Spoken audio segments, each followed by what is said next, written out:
masalah itu biar pihak saya aja yang menjelaskan. Materi penyidikan ya, kita bisa sampaikan yang jelas ada beberapa pertanyaan kurang lebih 10 atau 12. Salah satunya apa? Ya pokoknya materi penyidikan kita nggak bisa sampaikan. Gini ITE soal apa aja sih? Gimana? Yang di kasus ITE. ITE-nya dugaan tindakan pencemaran nama baik melalui media elektronik. Pas itu misalnya dia lagi posting apa atau gini tentang AD? Ya posting ada statement-statement yang menuduh dugaan fitnah kepada klien kami terkait dugaan tindak pidana pencurian melalui media elektronik. Itulah yang kemudian dilaporkan oleh klien kami, dugaan tindak pidana pencurian yang dialamatkan kepada klien kami. Jadi langkah selanjutnya tadi seperti apa? Kita udah klien kami sudah di BAP tadi, undangan klarifikasi. Selanjutnya saksi, mungkin dalam minggu depan ya. Minggu depan Saksi. secepatnya. Selanjutnya minggu selanjutnya kemungkinan terlapor yang akan dipanggil. Artinya udah ada titik terang ya Kak? Oh sudah ada dong, karena jelas Senin, Selasa, Rabu itu saksi-saksi dari saya yang akan dihadirkan. Agenda keterangan saksi. Ya, keterangan saksi. Ada berapa orang ya? Kurang lebih ada 3 ya. 3, karena kalau mau dihadirkan semua mungkin full ya, karena yang menyaksikan video atau berita dari salah satu media itu kan hampir seluruh masyarakat Indonesia ya. Cuman rekan-rekan yang terdekat saja yang saya hadirkan. Terus soal postingan tadi di screenshot atau ada bukti nggak sih Bang yang dibawa ke sini? Ya, bukti screenshot dari YouTube dan ada juga percakapan WA. Itu di kertas ini. Ya, sudah kami sampaikan ke penyidik. Ya, yang pada intinya sekali lagi bahwa saya juga meminta saudari AA agar segera kooperatif menyerahkan barang bukti berupa handphone ya yang katanya ada di dia, bisa diserahkan langsung ke penyidik. Tadi sempat ada juga chatnya baru-baru masuk bahwa bagaimana ya barang-barang si RA ini, saya bilang serahkan aja langsung sama penyidik, kan sudah ditangani oleh penyidik. Untuk kapasitas di luar dari itu bukan ranah saya lagi. Pak tadi kan sempat bilang AA ini membantu mengumpulkan barang bukti, artinya minggu depan AA dipanggil sebagai saksi juga.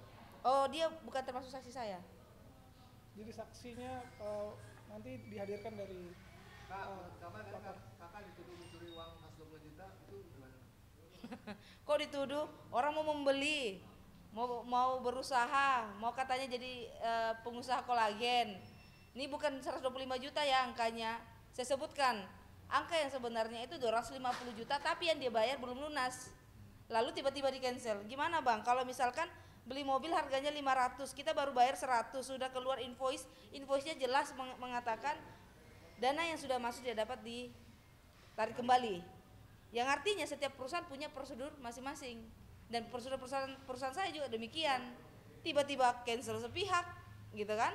Tidak ada permasalahan apapun. Tiba-tiba dituduh mencuri handphone dan kalung, menipu. Menipu itu ya konteksnya kalau dia sudah memberikan uang lalu barangnya tidak ada.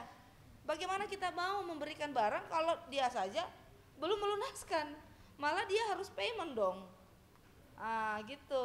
Sebenarnya yang dirugikan sekali adalah saya secara pribadi dan juga perusahaan saya. Karena biar bagaimanapun saya juga sudah mengorder sekian, ternyata totonya terpending. Artinya kan nama baik perusahaan saya yang menjadi taruhannya. Seperti itu. Ya tanya kembali kepada yang menuduh. Nipu dalam artian apa nih gitu kan. Katanya mau berbisnis, katanya mau membeli kolagen. Kalau dananya belum cukup, ya janganlah. Untuk dilanjutkan kapan lagi nih?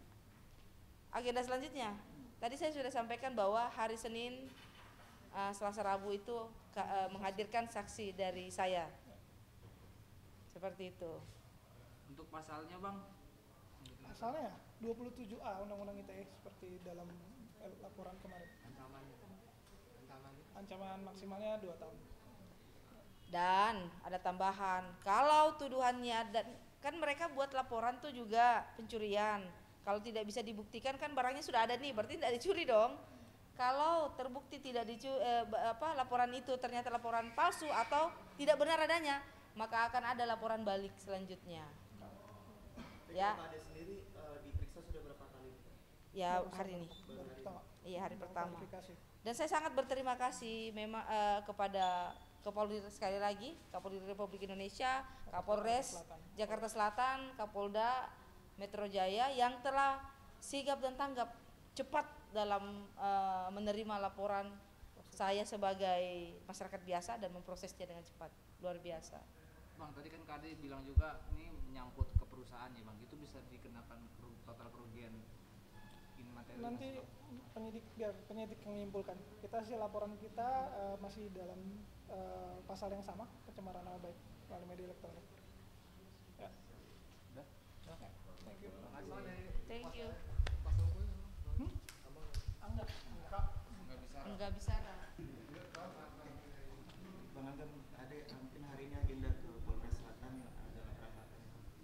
Ya, saya mendampingi klien saya untuk memenuhi panggilan undangan dari Polres Jakarta Selatan terkait laporan klien saya yang dibuat pada 12 April kemarin tentang dugaan tindak pidana pencemaran nama baik melalui media elektronik pasal 27A Undang-Undang ITE. Jadi ini kita menghadiri undangan klarifikasinya. Nah, di sini mungkin tadi di dalam seperti apa nih Kak? Beberapa pertanyaan gitu. Tidak bisa saya sampaikan berapa pertanyaan, tapi yang jelas berjalan dengan baik lah, gitu. Seperti itu. Jadi untuk misal flashback sedikit ya, dari kronologi awal tadi kan mungkin sempat dijelasin soal bisnis. Mungkin dari tahun kapan gitu awalnya soal bisnis kolagen? Kolagen sih baru ya, karena sebelumnya saya ini berkecimpung di dunia politik. Ya, dari 2015, bahkan transaksinya bukan di angka yang cuma ratusan saja. Miliaran pun ada dan tidak pernah ada masalah. Ini orang datang mau berbisnis kolagen di angka 250 juta tapi dananya baru sekian masuk.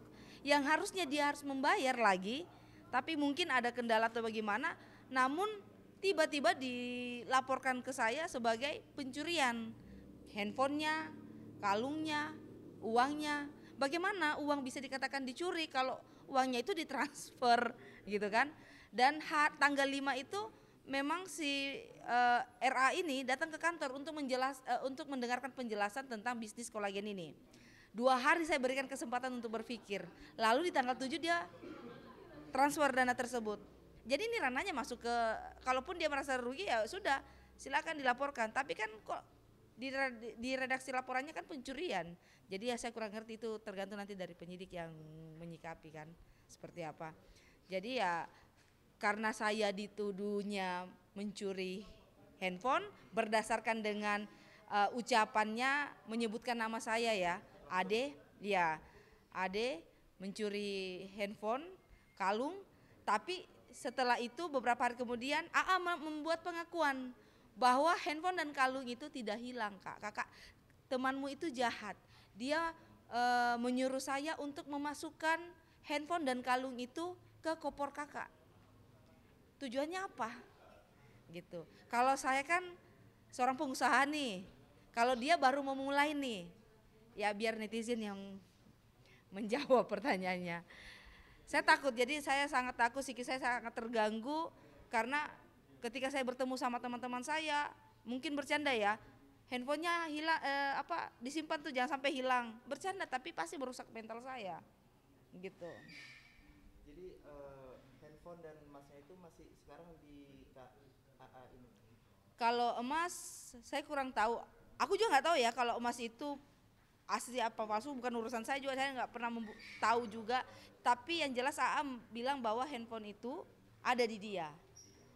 Dan tadi AA bertanya bagaimana ya barang si RA itu, saya bilang serahkan sama penyidik. Seperti itu.